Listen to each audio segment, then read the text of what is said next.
Mas lalo ko pong naiintindihan ngayon kaysa noon. Ako wala akong accounting background, but dito ko natutunan at namulat na it's a different way of teaching method would help you grasp accounting and appreciate more accounting. So, ibig sabihin, yung trial balance, pag hindi mo siya ihiwalay, hindi mo makita na kumita ka o hindi. So, kailangan sa trial balance, ihiwalay mo. Hihiwalay mo sa balance sheet at saka sa income statement para makita mo yung resulta. Anong resulta ng business natin for 1 month? So, dito, makikita mo yung result. Okay?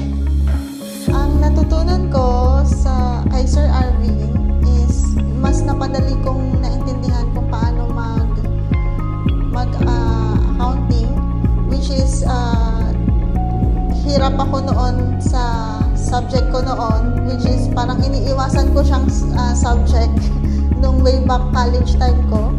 So ngayon parang naging interesting po ako sa pag-accounting. So, mahirap ba yung accounting dito sa university? Hindi po. Mas lalo ko pong naiintindihan ngayon kaysa noon. So, mas madali sa'yo. Ako, mas madali po.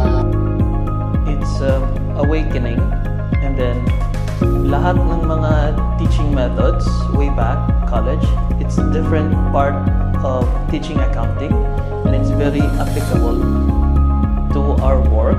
Ako wala akong accounting background, but sa method ni Sir Arvin, dito ko natutunan at namulat na it's a different way of teaching method would help you grasp accounting and appreciate more accounting.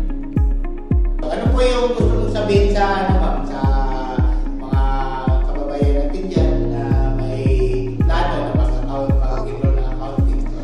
Mag-enroll na po kayo dito sa Emirates Educational Center.